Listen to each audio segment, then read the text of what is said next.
எல்லாருக்கும் ரொம்ப நன்றி. இந்த படம் ரிலீஸ் அன்னைக்கு காலையில் ஒரு 7:30-8க்கு வெற்றி சார் ஃபோன் பண்ணார். சேது எல்லா டார்ச்சரையும் பொறுத்துக்கிட்டு நடித்ததுக்கு ரொம்ப நன்றி. படத்தோட ரிசல்ட் யூஎஸ்லேருந்து வந்துட்டுருக்கு, எல்லாருக்கும் பிடிச்சிருக்குன்னு சொல்லும்போது நான் கடைசியாக எப்போ இந்த மாதிரி கால் ரிசீவ் பண்ணேன்னு எனக்கே ஒரு சந்தேகம் இருக்குது. ஸோ அவருடைய இந்த படத்தை பற்றி எந்த ஃப்ரேமு, அப்புறம் நீங்கள் மேக்கிங் வீடியோ இப்படி எதை பார்த்தாலுமே சரி, எனக்கு பிரதானமாக தெரியுது வெற்றி சார் தான். இது அவருக்கு பட்டர் தடவுறதுக்காக இல்லை. நீங்கள் மேக்கிங் வீடியோவில் பார்த்துருப்பீங்க அவருடைய உழைப்பு என்னென்னு, செட்டோட எனர்ஜி என்னென்னு. இந்த கடைசியில் எப்பிலாக் பார்த்துருப்பீங்க. எப்பிலாக் பார்க்கும்போது அவர் ரொம்ப பரபரன்னு இருந்தார். எப்பவுமே நான் ஒரு களிமண் மாதிரி தான் போவேன். இது சொந்த செல்ஃப் டப்பா இல்லை, அப்படி எடுத்துக்காதீங்க. களிமண் மாதிரி தான் போவேன். ஏன்னா என்னோடய இயக்குனர்கிட்ட இருந்து நான் என்னெல்லாம் வாங்கிக்கிறேன், அவர் பேசுகிற வார்த்தை என்ன, அவர் பேசாத வார்த்தை என்ன, எப்படி பிஹேவ் பண்ணுறாரு, அவர்கிட்ட என்ன எனர்ஜி வருது. ஏன்னா ஒரு கதையை அவங்க எவ்வளோ தூரம் கிரகிச்சுக்கிறாங்க, அதை எவ்வளோ தூரம் ப்ரெசென்ட் பண்ண விரும்புகிறாங்கிறது எல்லாமே வார்த்தையில் கம்யூனிகேட் பண்ண முடியுமான்னு எனக்கு தெரியல. ஏன்னா மொழி என்பது ரொம்ப லேட்டாக கண்டுபிடிக்கப்பட்டது. அதுக்கு முன்னாடி உணர்வுகள் தான் நிறைஞ்சது. மனுஷன் யோசிச்சுட்டு தான் இருந்தான். அதை கம்யூனிகேட் பண்ண தான் மொழியை கண்டுபிடிச்சாங்க எனக்கு தோணுது. ஸோ இவர் சொல்லாத வார்த்தைகளை ஒரு இயக்குனர்கிட்ட இருந்து எப்படி வாங்குறதுன்னு தெரியாது. ஸோ அவர் பிஹேவியர்லேருந்து தான் புரிஞ்சுப்பேன். அந்த வாத்தியாருக்கும் சுனில் மேனனுக்குமான காட்சியில் அவர் கொஞ்சம் பரபரப்பாக இருந்தபோது எனக்கு அந்த சீனை டெலிவரி பண்ண முடியல. நான் அவர்கிட்ட சொன்னேன், சார் நீங்கள் ரொம்ப பரபரன்னு இருக்கீங்க சார், என்னால் அந்த எனர்ஜி எனக்கு ரியாக்ட் ஆகுது சார், பவுன்ஸ் பேக் ஆகுது சார், கொஞ்சம் நீங்கள் நிதானமாக இருந்தீங்கன்னா நல்லாயிருக்கும் சார் அப்படின்னு சொல்லி கேட்டேன். அதுக்கப்புறம் அவருடைய நிதானத்தின் வழியாக தான் நான் ஹேண்டில் பண்ணேன் அந்த சீனை. அதே மாதிரி அந்த போலீஸ் ஸ்டேஷனுக்குள்ளே போகும்போது அவர் ஒன்று பண்ணது அவரோட பாடி ஸ்ட்ரக்சருக்கும் அது ரொம்ப ஆம்பளத்தனமாக இருந்தது. நான் பண்ணதுங்கிறது நான் எனர்ஜியை விட்டுருங்க, அந்த அந்த ப்ரெசன்டேஷனோட அவரோட ஸ்ட்ரக்சருக்கு அதுக்கும் அதில் ஒரு பெரிய கம்பீரம் இருந்தது. நான் ஒரு மாதிரி ப்ரெசென்ட் பண்ணேன், எனக்குள்ளே இருந்து என்ன வந்தது அந்த ப்ரெசென்ட். அதை பார்த்து நான் முதல்ல பயந்துட்டேன். நான் ஐயோ என்ன பண்ணுன்னு தெரியலையே அப்படி தான் இருந்தது. அது இத்தனை பர்சன்ட் பண்ணேன், அத்தனை பர்சன்ட் பண்ணேன்னு சொல்கிற அளவுகள்லாம் ஆர்ட்டில் இருக்கான்னு எனக்கு தெரியாது. ஸோ அந்த மாதிரி சொல்ல விரும்பல. ஆனால் அவர்கிட்ட எடுத்து தான் அதை ப்ரெசென்ட் பண்ணது. ஒரு சீனை எப்படி ப்ரெசென்ட் பண்ண போகிறோமோ அதுக்கான எனர்ஜியோட மொத்த தொடக்கமாகவே அவர் தான் இருப்பார். இந்த படத்தின் பெருவெடிப்பு அவர் சிந்தனையிலேருந்து தான் தொடங்குச்சு. இந்த படத்தின் டப்பிங்கு, இந்த படத்தோட மேக்கிங்கு, இது ஃபஸ்ட்டு ஒரு பார்ட்டாக வரதா இருந்தபோது இதோட ஃபஸ்ட் ஹாஃப் வரைக்கும் ரெடி பண்ணி எனக்கு அனுப்பின ஃபுட்டேஜஸ்ஸு, அதை பற்றின நான் அவர்கிட்ட பேச முடிஞ்சது.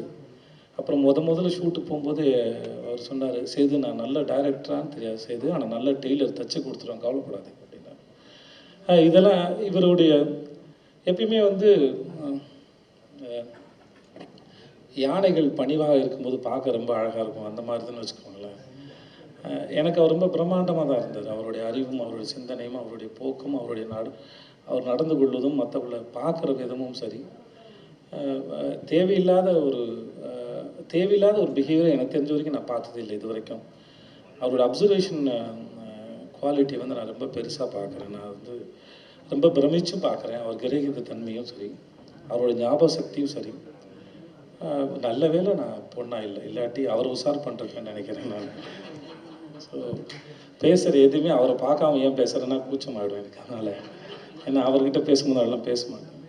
ஏன்னா எப்போ பேசினாலுமே சரி, அது ஒருவேளை சரக்கு அடிச்சுட்டு போதையில் பேசினாலும் மரியாதையாக தான் பேசுவேன் அவர்கிட்ட. So I respect him so much. நான் சிந்தனை நிலை தடுமாறாமல் அவரிடம் மரியாதை நிலை தடுமாறியதில்லை நான். ஸோ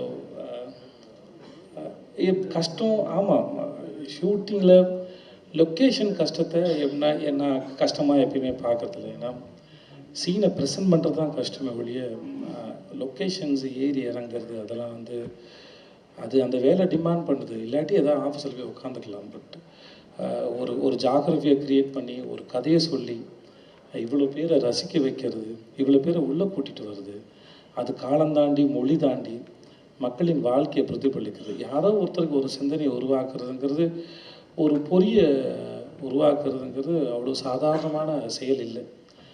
அந்த செயல் தான் உயர்ந்தது. அந்த செயலின் சிந்தனையின் தொடக்கம் அவர்கிட்ட வந்தது. அதை நான் ரொம்ப ரசிக்கிறேன். எனக்கு இன்னமும் அவர்கிட்ட கேட்குறது நிறைய கேள்விகள் இருக்குது, ஆச்சரியங்கள் இருக்குது. நான் இந்த படத்தை நீங்கள் பார்க்குறதுக்கு முன்னாடி அது ரெடியாகிட்டு இருக்கும்போது சமைச்சிக்கிட்டு இருக்கும்போதே உணவை பரிமாறி இதோட சுவையை பரிசோதித்து சொல்லுங்கன்னு சொல்கிற தைரியம் எத்தனை பேருக்கு இருக்குன்னு எனக்கு தெரியாது. அது வெகு சிலருக்கு மட்டும்தான் இருக்குது. அதை நான் வெகு சிலர்கிட்ட மட்டும்தான் பார்த்துருக்கேன். அதில் ஒரு அற்புதமான இயக்குனர் வெற்றி சார் வந்து சமைச்சிக்கிட்டு இருக்கும்போது படம் ரெடி ஆகிட்டு இருக்கும்போது சொல்லுங்கள் செய்து உங்களுக்கு என்ன செய்யுதுன்னு. ஏன்னா அவர் நிறையா வாசிச்சிருக்காரு. நான் வாசிக்கிறதுலாம் இல்லை.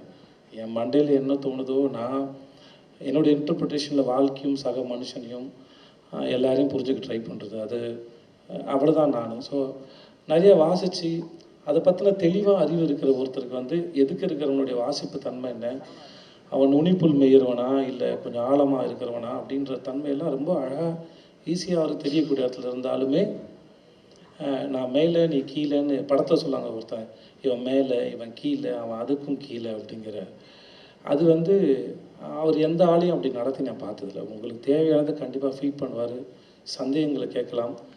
நான் எப்பயுமே என்னோடய இயக்குநர்கள்ட்ட நான் கேட்குற கேள்விகளும் சந்தேகங்களும் வந்து, ஐயா என் கேள்வியின் வழியாக தெரிஞ்சுக்கோங்க இந்த முட்டாளோட மூலையில் என்ன இருக்குன்னு. அது வழியாக தெரிஞ்சுதான் நான் நாயா மாடா குரங்கா எதுன்னு தெரியும் உங்களுக்கு, என்னை மேய்க்கிறது வசதியாக இருக்கும். ஸோ என் கேள்விகள் என்பது நான் யார் என்பது ப்ரெசென்ட் பண்ணுறதுக்கு தானே ஒழிய நான் யாருன்னு காட்டிக்கிறதுக்கான எப்பயுமே என்னோடய கேள்விகள் இருக்காது. ஏன்னா எனக்கு தெரியாது, அது அதை பற்றின அறிவு கிடையாது. அதனால் அதை ப்ரெசென்ட் பண்ணும்போது நான் என்ன யாருன்னு ப்ரெசென்ட் பண்ணிக்க தான் கேள்வி கேட்பேன். ஸோ அது மாதிரி நிறையா அவர்கிட்ட கேள்வி கேட்டிருக்கேன். ஏன்னா அவர் நிறையா வாசித்து இது எவ்வளோ ப்ரெசென்ட் பண்ணலாங்கிற ஒரு கணக்கு போட்டு ஒரு ஒரு ஒரு 100 பக்கம் படிச்சிருந்தாருன்னா அந்த 100 பக்கத்தை ஒரு 10 லைனில் எழுதுறாரு. அந்த 10 லைனில் எனக்கு ஒரு கேள்வி வரும்போது தெரிஞ்சிடும் இவனுக்கு எவ்வளோ தெரிஞ்சிருக்கு எவ்வளோ தெரியலங்கிறத வச்சு.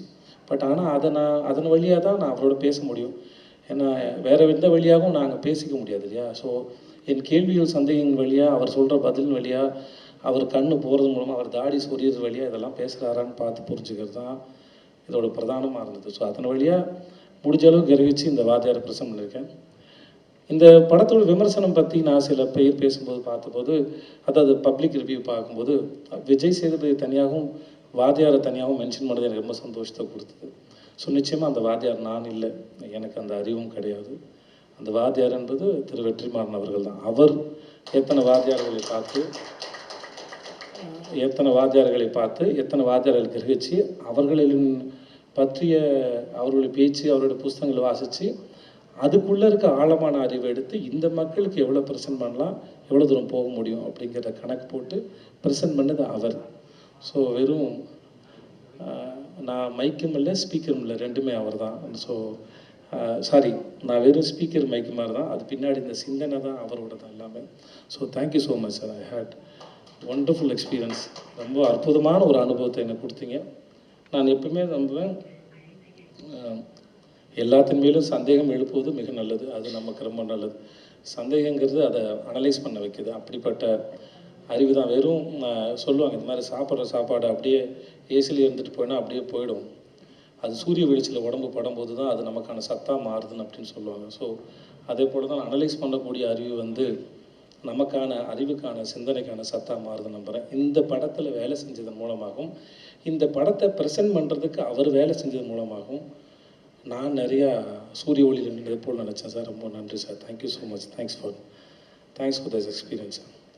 அப்புறம் எல்ரட் குமார் சார் 10வது நாள் என்னமோ அந்த ட்ரெயின் சீக்வன்ஸை ரிஹர்சல் பார்த்துட்ருக்காங்க. அந்த 10வது நாள் ஒரு ப்ரொடியூசர் சந்தோஷமாக இருந்தது நான் பார்த்து ரொம்ப ஆச்சரியமாக இருந்தது. இவருக்கு எதுவும் மனநிலை சரியில்லையோன்னு தோண வச்சிருச்சு. ஏன்னா படத்தை எத்தனை வருஷமாக எடுக்கிறது. நான் கேட்குறேன், நான் வந்து பாம்பே போனேன் சார், நான் போயிட்டு வந்துட்டுமா சார்னு கேட்டேன். இல்லை செய்து நீங்கள் திரும்பி வந்தால் எழுதி எடுத்துகிட்டே இருப்பேன், நீங்கள் போயிடுங்கன்னு சொல்லிட்டாப்புல. இப்படி ஒருத்தர் படம் எடுத்துகிட்டு இருக்காரு. ஒரு ப்ரொடியூசர் வந்து அங்கே உட்காந்து நான் வரேன், அது 10வது நாள் என்னமோ அது நடக்கும், எனக்கு 8வது நாள் 9வது நாள் 10வது நாள் தெரில. ஆனால் சார் வந்து சீரியஸாக அது அடுத்து அந்த கோரியோகிராஃபில் இருக்கார். இவர்கிட்ட பேசுகிறேன், ரொம்ப சந்தோஷமாக இருந்தார். சார் ட்ரெய்லர் காமிச்சார் சார், பிரமாதமாக இருக்குது சார் அப்படின்னு சொல்லி குஷியில் இருந்தார்.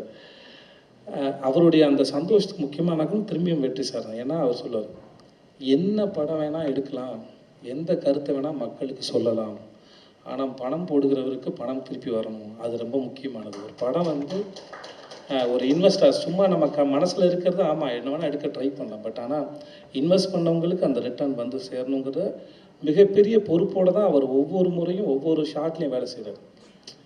சில சமயம் என்ன 8 நாள் என்ன கூட்டு போய் 60 நாள் எடுக்கிறாங்கன்னா அப்போ நினச்செல்லாம் எழுதுறாரா, அப்போ எழுதலாம் எடுக்கிறாரா, எடுத்தெல்லாம் வருமா அப்படின்னு ஒரு கேள்வி இருக்குது. ஆமாம் எல்லாமே கேள்வி தான். ஆனால் இதுக்கெல்லாம் அடிப்படையில் என்ன இருக்குன்னா, இதை சொல்ல போகிறேன், ஆனால் இவர் மனசில் இருந்துகிட்டே தான் இருக்கார். இவருக்கு உண்டானது போய் சேரணும், அதுக்கேற்ற மாதிரி தான் ஒரு படம் இருக்கணுங்கிறதையும் ரொம்ப ஆழமாகவும் தெளிவாகவும் கணக்கு போட்டு கடைசியில் ஒரு 15-20 நாள்லாம் அவர் டப்பிங் தேட்டர்லாம் தூங்கிட்டு நல்லா ரொம்ப பெரிய சர்ப்ரைஸாக இருந்தது. அவர் வந்து தேடிக்கிட்டே இருந்தார் ஒப்பீனியன், எல்லாத்தையும் கேட்பார் ஒப்பீனியன். ஆனால் அவர் ரொம்ப தெளிவானார், தனக்கு என்ன வேணுங்கிறது ரொம்ப தெளிவாக இருக்கும். அதனால் நான் வந்து எதையாவது சொல்லி அவரை குழப்பிடணும், நான் என்ன வேணால் சொல்லலாம், அது பிரச்சனை இல்லை. யார் நான் சொல்லலாம், சூரி சொல்லலாம், படத்தில் நடித்து யாருக்குன்னா தோணுச்சுன்னா அவர் கேட்டாராம் நீங்கள் சொல்லலாம் அவர்கிட்ட. அவரை பொறுத்த வரைக்கும் எந்த விதமான கன்ஃபியூஷன்ஸில் தனக்கு என்ன வேணுங்கிற ரொம்ப தெளிவாக இருப்பார். சார் இந்த படத்துக்கு இந்த மாதிரி இருக்குன்னா முக்கியமான காரணம் நீங்கள் சார். ரொம்ப நன்றி சார். ரெட் ஜெயின் மூவிஸ்க்கு மிகப்பெரிய நன்றி. செண்பமுத்து சார் ரொம்ப நன்றி. அந்த ட்விட் வந்து என்னை ரொம்ப சந்தோஷப்பட்டுச்சு.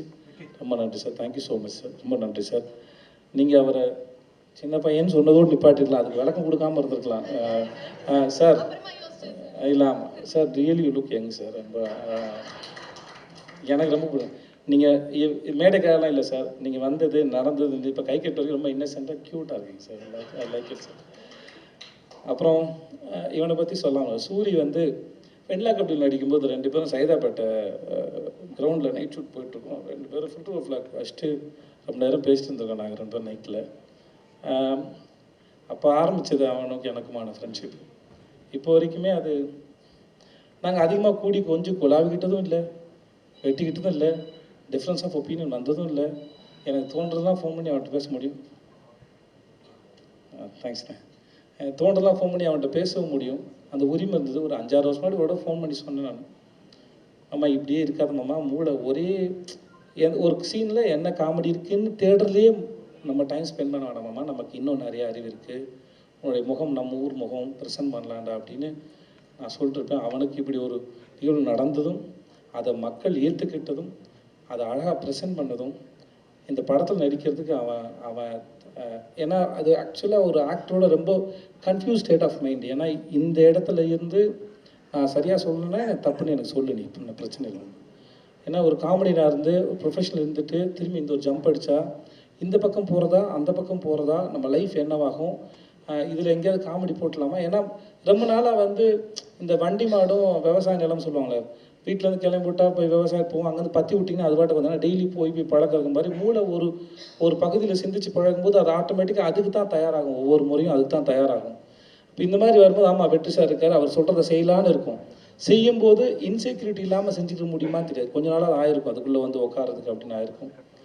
அது அது அது அவ்வளோ பெரிய ப்ரெஷர். அது ப்ரெசென்ட் பண்ணுறது வந்து பெரிய ப்ரெஷர். நம்ம என்னவா எடுத்துப்பாங்க. ஏன்னா சூரி ஒவ்வொரு ஃப்ரேம்லேயும் வந்து வரவங்களை எப்படி சிரிக்க வைக்கலாம், என்ன பண்ணலான்னு ஒரு கணக்கு போட்டு தான் பல வருஷமாக ஒரு 10-12 வருஷம் ஒரு 12-13 வருஷமாக ஒரு படம் பண்ணியிருப்பாப்புல.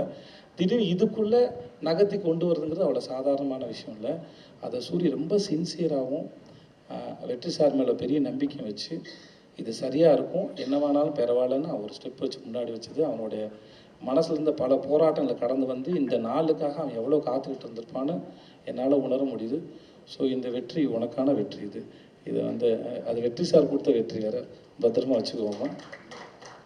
ஆனால் இதுதான் குழப்பத்தை ஏற்படுத்தும் கூட, தேவையில்லாமல் நமக்கு 2 காது தானே இருக்கு இல்லையா, மண்டை ஃபுல்லாக காது முளைச்ச மாதிரி சுற்றி எல்லாவனும் பேசுவானுங்க. ஸோ ஜாக்கிரதையாக இருக்கிறது நல்லது. என்னெல்லாம் கேட்குறோன்னு இருக்குது, யார்கிட்ட கேட்குறோன்னு இருக்குது, அதை பார்த்து ஹேண்டில் பண்ணுறது உன் வாழ்க்கைக்கு நல்லது. வாழ்த்துக்கலாம் உனக்கு. மற்றபடி பவானி நிறையா பேசணும்னு நினைக்கிறேன், மன்னிச்சுக்கோங்க.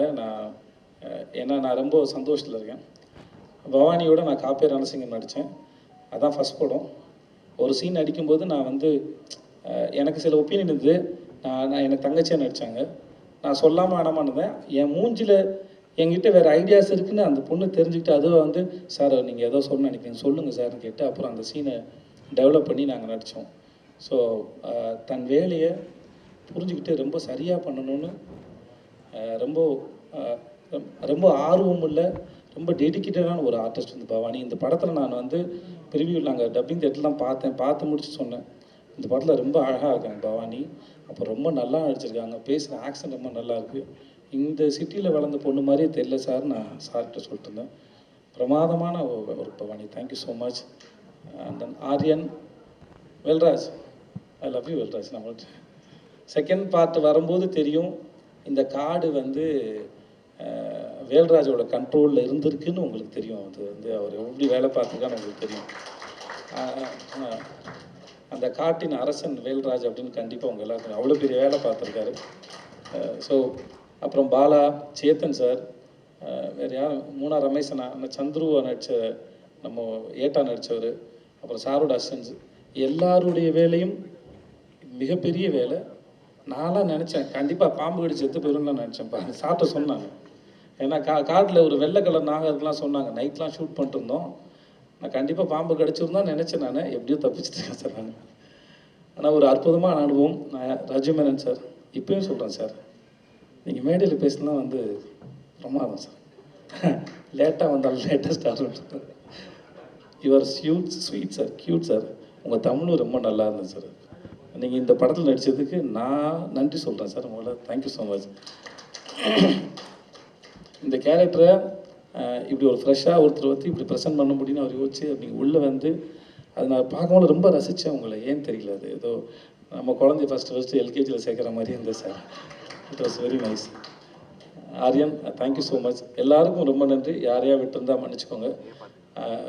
முக்கியமாக சார் வந்து வெற்றி சார் படம் ரிலீஸ் அன்றைக்கி சொன்னார், நம்முடைய மக்களுக்கு அவங்களோட வாழ்க்கையும் அவங்களோட மொழியும் பிரதிபலிக்கிற படத்தை அவன் புரிஞ்சுக்கிற மாதிரி ப்ரெசென்ட் பண்ணும்போது அவங்க கொண்டாட தவறுறது இல்லைன்னு. அப்படி கொடுத்த இந்த மக்கள் அத்தனை பேருக்குமே ரொம்ப ரொம்ப நன்றி, ரொம்ப ரொம்ப நன்றி. இந்த படம் வந்து கண்டிப்பாக என்னுடைய ஞாபகத்தில் ஒரு கல்வெட்டில் பொறிச்ச அனுபவமாக கண்டிப்பாக இருக்கும். இதை கொடுத்த அத்தனை பேருக்கும் ரொம்ப நன்றி, வந்திருந்த அத்தனை பேருக்கும் ரொம்ப நன்றி. Thank you so much.